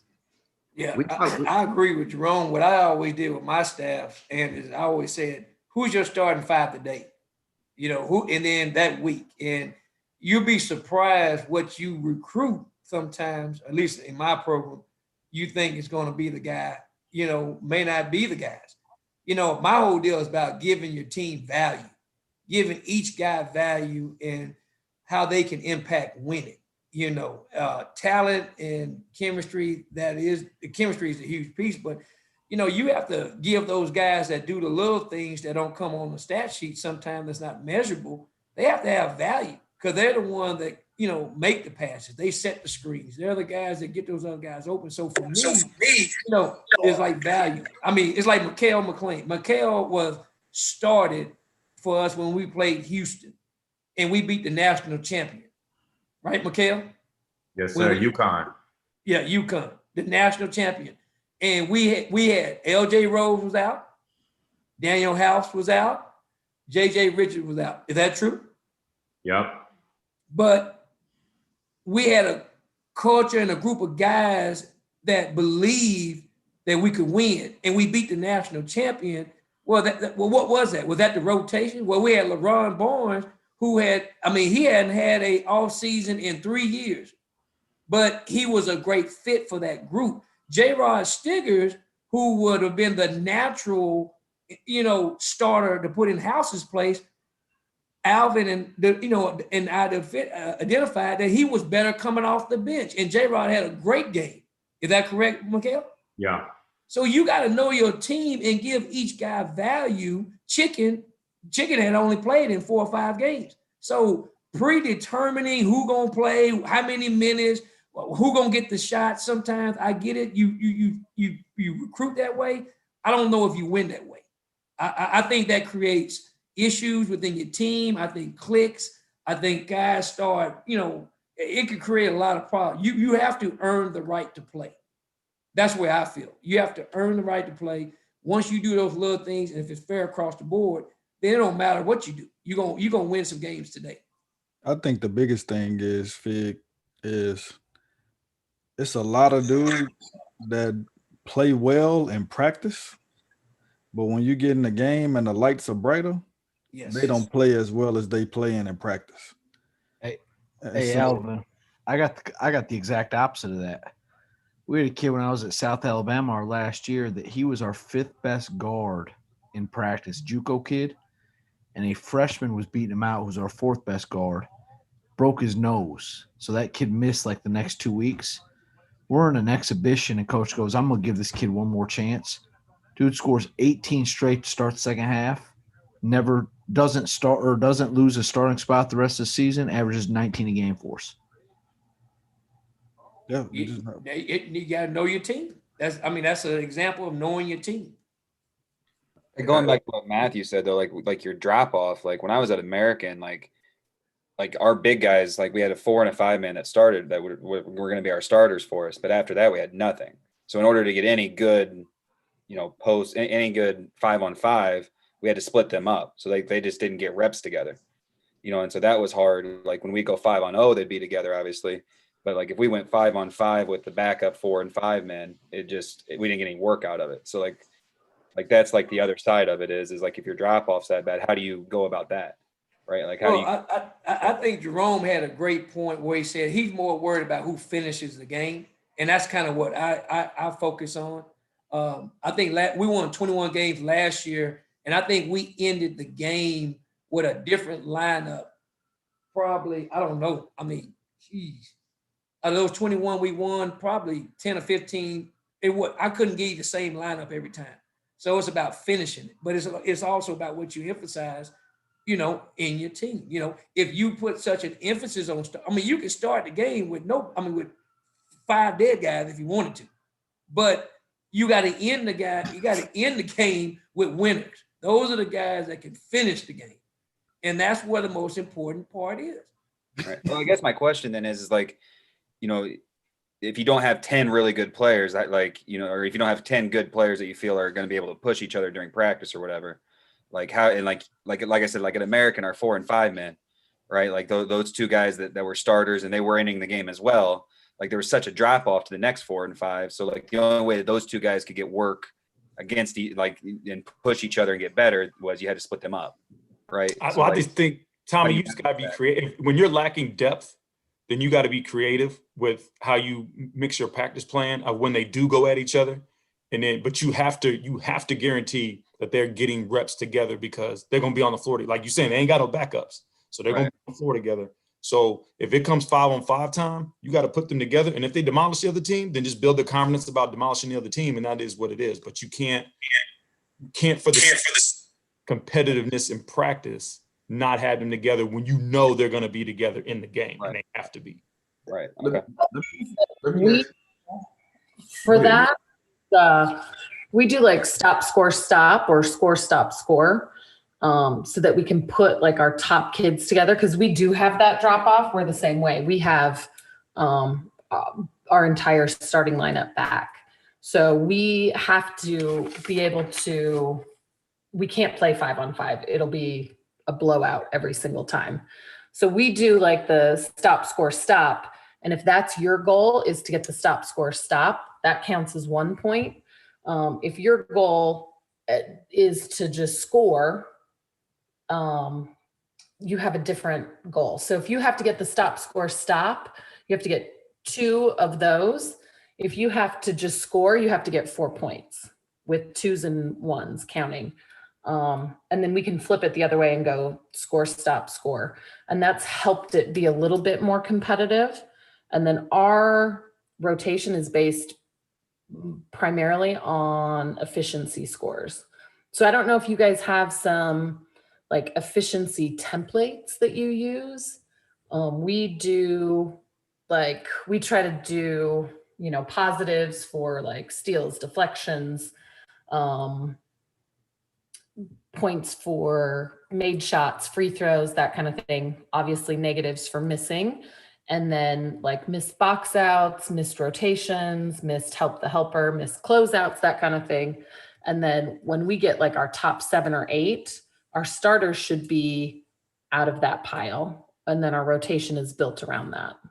So I don't know if you have like some efficiency templates that you guys use, or I know you guys, some of you have analytics people, but we don't. We kind of built our own template. With that said, you have not on camera, obviously, but can you send that like an example of what you're saying later? Mm-hmm. Yeah. Not on YouTube, I understand, but yeah. There was one thing we did at one of the D2 schools that I coached at. We called it Hawk Time. And basically, like for the last 4 minutes of, the end of practice, it was like a 4-minute scrimmage. And basically, we put our starting 5 against our second 5, but we put those starters at a disadvantage. So you can pick whatever number you want. They're down 10 with 4 minutes to go, or 12 or 14 or whatever. So that kind of gives the second 5 a little bit of an advantage to basically take care of the ball. And, you know, it's not like they can come back that easily, but it can be done depending upon, you know, how many points you put them down. But it kind of leverages the field a little bit where, you know, even though the second 5 might not be as good, but if they're good with time to score, you know, they could get decent shots or get an offensive rebound. And now that first group has to work, you know, extra hard to get that stop. You know, in the end, it ends up where first group should win, but that's kind of a way to leverage the disparity between the starters and the second 5 is to kind of put them at a disadvantage in certain drills and situations. I like that, Chuck. I like I seen that. About that, Coach. So, does that create like a scenario where your starters feel like it's a favoritism or something? Does it create like, you know, that you get what I'm saying, like that negative energy? Because I feel like if I like what you're saying. I feel like if I tried that with my group, and they'll feel like I'm giving favoritism to these guys, something like that. Because I've heard it a lot of times, you know, and I pride myself with trying to be as transparent and fair as possible. But does that create like that negative energy of like you taking sides or you giving favoritism to a certain group? No, I think it's more inspirational than anything. You know, our guys got hype for it. You know, we actually used to play. The assistants used to play, so we used to jump in with the second group, and we take pride in kind of winning. You know, we want to hold those guys off, and the starting group is kind of jarring at us. We're like, you know, we're up 8 we still got an 8-point lead with 2 minutes to go. You know, so it's kind of a motivated factor. You know, they kind of throw different defenses in. They may have to press, you know, kind of get them going that way, but it just kind of levels the playing field so that even though if the second group was getting beat up on all day, you know, when it comes to Hawk Time or the end of the game, or whatever you want to call it, Ocelot time or at Schoolcraft, you know, they kind of have a level playing field. So it's not like, you know, not showing favoritism. We can make it 8 points. You know what I mean? 8-0 with 4 minutes left, whatever you want to do. But it kind of gives both teams a motivation to win, basically, and learn to take care of the ball and different things like that. So I don't think they see it as, you know, with competitors, they just want to win anyway. So whoever can walk away with the win at the end of the day, whether it's gray or blue, is bragging rights to the next day, you know, so. Makes sense. I think one thing that we've used over the years that's really good, especially if you have teams that aren't balanced. Man, we play these things we call warrior games, right? And basically what it is you know, I think most people think about their starting five or their best 5 or 6 guys, right? Like they're the best offensive guys, okay, or the best offensive players on that team. And so what we'll do in a Warrior game is, all right, offense, you've got to get to 10 points, 2s and 3s, right? Defense, you're trying to get to 7 points. But the only way defense scores is if they get a stop, and if they get a stop, they get an opportunity to break the other way. But everything for the defense is 1, right? So what I've found like a lot is like, you know, okay, the dudes that are, you know, if it's your second unit, they might not be as talented as that first unit, but like in our programs, like all the kids for the most part you have are competitive kids, right? Like it's gonna be competitive. Like, yeah, if you're playing a 20-minute game where it's 5-on-5 or a 15-minute or say a 10-minute scrimmage, 5-on-5 up and down, right? Over the course of that time, if your first unit is who they are, right, they're gonna eventually do what they're supposed to do. Well, in a Warrior game, you know, we might take the first unit and say, all right, y'all are on defense. Y'all can only win with stops and you got to be good in transition, right? Well, what it does is this, it makes offense really focus in the half court and the execution, setting screens, making good passes, all right, because they're trying to get great shots, right? Because they know, all right, if we don't get a great shot or if we turn it over, they're breaking the other way. Now, what it does for the defense is it makes them work hard on that end, but then they got to really value the possession going the other way, right? Because they can't get 7. They don't want to put the pressure on themselves of having to get 7 stops, right? So get the stop, get in what you're in transition, whether it's a drag ball screen or whatever you run in your early or secondary breaks, right? Or whatever you're flowing into, but they better take care of that ball and get a great shot at the basket. So really, in a sense, they're trying to get 4 stops and 3 baskets is what they want, you know. So it's always been good when you have a balanced team. If you have a first 5 that might be more talented than your second 5, and you can throw that first 5 wherever you want. You can put them on offense if you want. You can make them guard defensively if you want. But the other thing I think it does is it brings value. Like if defense is what's valued in your program and that's your identity, man, you'll get them dudes like, nah, man, we'll take defense. You know, like them dudes don't even want to. They don't want the offensive side of it. They want to take defense. So those Warrior games are always good for our kids. Coach, do you give them an opportunity to switch? So if they start on offense, then they still get a defensive rotation? Yep. And so like say on days, Coach, like where we say if the day before we went up and down a ton, right? And like we still want to be competitive, but we may not want to, you know, go up and down a whole lot. We'll play it in like a 5-game series or a 7-game series. And, you know, when that thing when you get them to those series, I mean, it gets good, man. It gets really, really good from a competitive standpoint. I think one thing, if you don't have a lot of depth and some of your best players play the same position, one thing to be cautious about that I was a part of a team that this happened to us was we put those guys against each other every day and they built animosity towards one another because they was going against each other every day. And so you want to make sure that they do play together. You need to probably keep track, a tally of how many times they playing against one another and how many times they playing with one another. Because if they playing against one another more than not, and one of them, and you know, they both competitive, and there's always going to be a winner and a loser, and they start talking, then you could build some animosity and it can hurt your team because moving forward, they're going to always be competing against each other instead of being on the same side. So just be aware of that kind of stuff because that can really hurt your team. AB, that's a good point. You know, we do that, and then right after that, we might go into a shooting drill to put them back on the same team. So it gives it a separation with that, you know, or we do 20 makes as a team where everybody's back on the same team. So now you have to shift from being competitive with each other to now being competitive together to, you know, basically beat the score we need you to have on the scoreboard or whatever. So we do that from time to time just to reset the dudes, because I know exactly what you mean about building the animosity. You know, they said when Todd Bozeman was at Cal, and now we talking about a Hall of Famer, so forgive me on this, but you know, like sometimes when you want to challenge like your best player, maybe your best two players, but they said what he would do is when he would have it, he'd have his starting five, right, or his top six, and J Kidd, when J Kidd was there, and J Kidd they'd be smacking like the second group.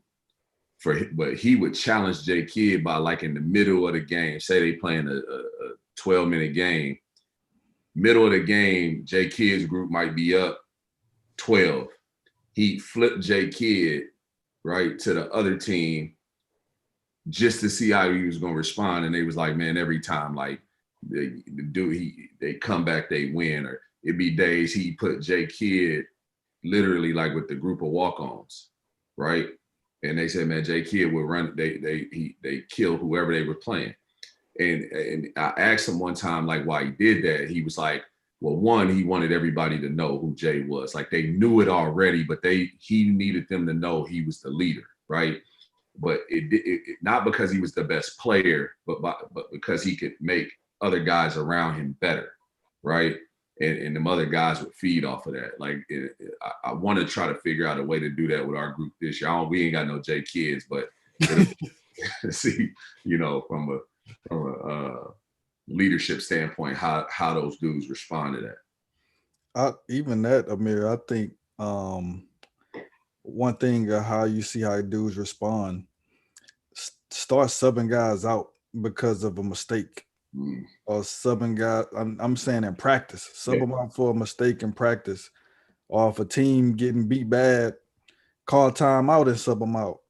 And just watch how they react. Because guys don't think they should ever come out of practice. Ever.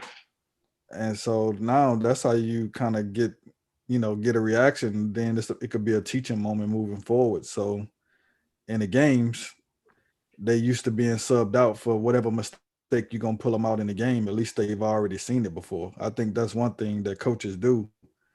We wait to the games to start pulling them out for all these mistakes, but we never pulled them out in practice for. And so now, they looking at us like we change. And, you got to emphasize in practice what you're going to emphasize in the game.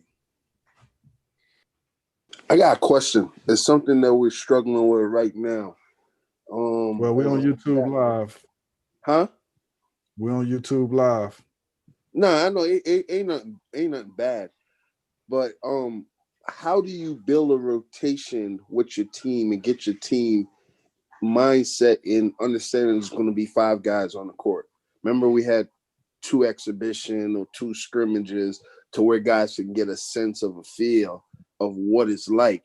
So how can you do that now with nobody having, games to play? Because that first game, it's going to be a shell shock for some dudes, and that could cause a fire from the beginning. That's a great question. That is an excellent question. That's something that I mean everybody's struggling with, and that's the great thing, Mandy and Corey, about women's basketball. Y'all can have that dream team, and you can have a scrimmage and sub your girls in, and put a couple on the other side, and but we don't have a dream team, so that's a really good question. I don't know. I think telling dudes straight up consistently, hey, you keep doing that, you're not gonna get minutes here. And then when you do have a chance to scrimmage, what you guys got 14, 15 in practice? I would do a situation where they simply don't get in. Like, no, don't sub. We're not subbing because I told you that you wouldn't play if this is what you were doing. So we're going to show you what the game is. Now, we're giving you 2 weeks notice before our first game for you to fix this, because otherwise you won't be touching the floor either. Just these 10 will. But it's not even like you're talking about 10 dudes playing. Like, we might only play 8. You know what I mean? I see. I don't. I'm sorry. I can't relate. I don't know nothing about that. No, so but I'm just saying, so it's not because when you have scrimmage, all 10 dudes are in and they're getting to play all practice, but they've never, we don't have a scrimmage, so they'll never. That's why, that we talked about making sure when we do some 5-on-5 that we put chairs on the side, and when we sub dudes out, we make them sit in the chair, because that's different sitting in that chair to start a game and different coming out the game and sitting in that chair, but just building those reps, those little things like that. For real, without a scrimmage or two, that's gonna be an issue. Huge issue, man. Huge. Well, I think that's one thing. So let me, Dream, so do y'all tell these dudes, like, look, man, hey, if you continue to do what you're doing, you're not cracking this rotation? Like, is that stuff discussed? No, definitely. And they're punished. I can't remember who said it, but they're punished the way they do get subbed out of practice. They might have a temper tantrum with a teammate. They get subbed out for it. They might look at me and say I made a bad call. They get subbed out for that. So they get that feeling, bro. But I'm telling you, when we're all sitting on the sideline and they realize, they passing the towel over, or they're the one that's getting up 4 times in a row to dap their teammate as they coming in, and they haven't subbed in 3 different subs. It's different, man. It's different. Fig is different. I know it is. You know what I'm saying? Like, no, I'm just saying, even with the scrimmages, I remember we had a scrimmage and we had a kid that started and played over almost 30 minutes, if not 30 minutes, and he was sad after the scrimmage. And it's like, wow. And it's because he didn't get enough shots, in his opinion. He didn't make shots. Yeah. And it's like, bro, like, it's the first scrimmage. Yeah. Like we not even like halfway what we gonna be. But you can tell a kid all you want, but when that popcorn start popping and they look in the back at their parents with their jerseys on and they not getting in the game, that's different. Yeah. It's different. I told the kid in practice, was it 2 weeks ago, AB, when I said you're playing yourself into an assistant coaching spot? And really, you'd have thought I said something about his mama or something. It was, but so we're it's not that we're not honest with all of our guys. I think all of us on here, we are honest with our players. It's just when you don't have those scrimmages where you can experiment, you can try a rotation, like game 1 counts. Do we think this happens more with the young guys? Like you said, that there's player that you talked to that you said, hey, you're playing yourself into the assistant coach. Is that a new guy? Is that a returner that should already know? You know what I'm saying? Like, we're returning 4 all-conference players, right? None of them dudes expecting to play less than 30 minutes a game. You do the math. There's 80 minutes left, for whoever else. And I'm just saying, but so all these guys are expecting to play. We got some dudes that didn't start last year. That's like, yeah, I'm 32. Hey, Jerome, to compound that, not having scrimmages, like y'all schedule, who do y'all open up with? Who? we don't have no games to. Any mistake we make in our games is gonna be. Yeah. So kind of give everybody an idea. I know, but just give me an idea who y'all start off with. Well, it's not announced yet, so we can't really say. Oh, but we'll have. And he got us on YouTube Live, so if he cut off YouTube Live, we'll tell you when he cuts it off. Okay, no problem. Well, I know, so I got it. Well, we got a top 3 schedule in the country, like if not number. So 1. your rotation is gonna be even probably shorter. Well, do you think as a head coach, Johnny, you a head coach, right? If you playing like you ain't got no bye games. That's right. And so as a head coach, you're trying to win all your games. Is that leash going to be longer or shorter? You playing a dude? I'm not putting anybody in the game that is going to cost us the win or You're a chance to win. experimenting. So you can't. Yeah, you're right. Jareen brought up a great question, man, because it is. I mean, the stakes are very high, especially for you guys and where y'all ranked. It's a lot going on, man. See, I think we're gonna be in a dilemma to where, okay, you can say play a short rotation, but you can also say in the fact that, all right, we got a lot of depth, so we can play harder for a lot longer because we have more people to play. So I think we have the best. We have great problems. We just got to figure out which one we want to do. Yeah. Do you AB, guys you gotta think go off that live. expectations? Do you guys think that expectations fuel some of your rotations? No, we don't. Expectations for us don't matter.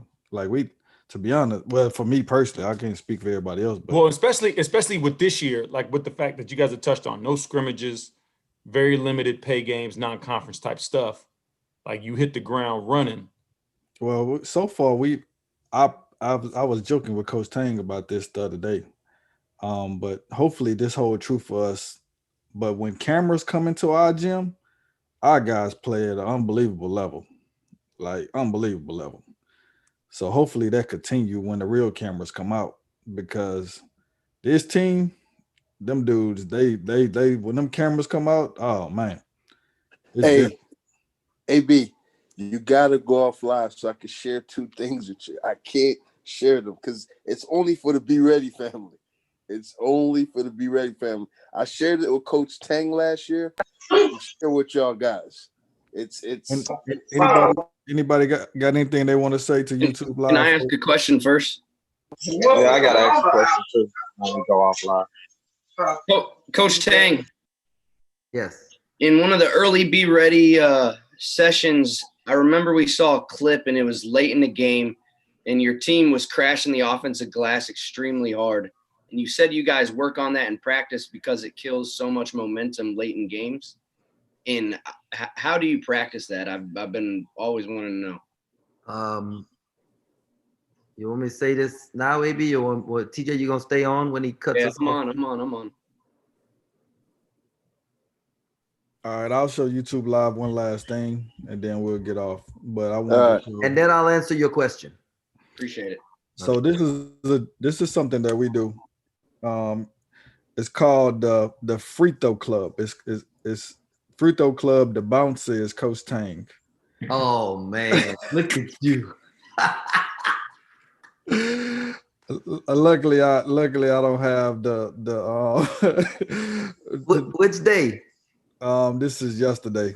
I don't have Taco Tuesday. Yeah, Taco Tuesday.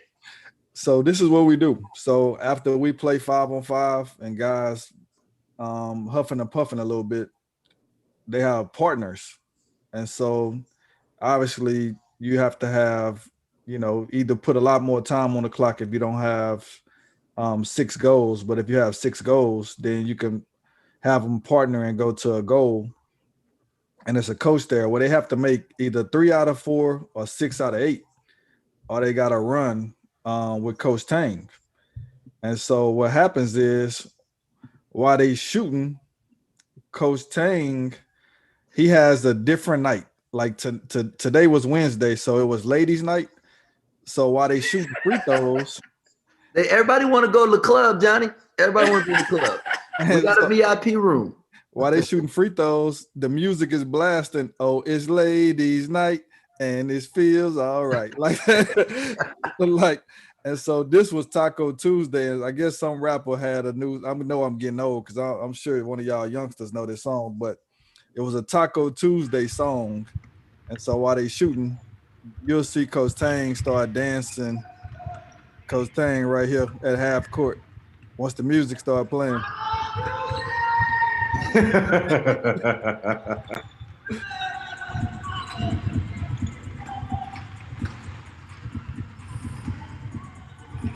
And so we blast the music while they shoot free throws, and Coach Tang be over there dancing.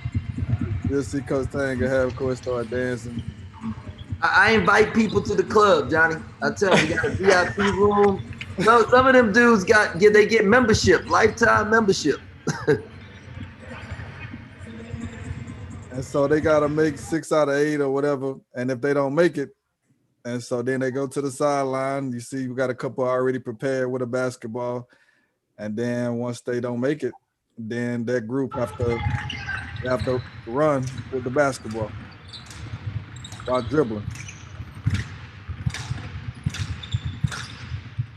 And so it's a great drill, and we do it multiple times. And I like it because they fatigue, but then I like it too because it's different music playing in the middle of practice. And sometimes music reset guys' mind because once the guys that hit, they be over there like dancing, getting water. So now it's resetting their mind before we move on to the next thing to be able to continue practice.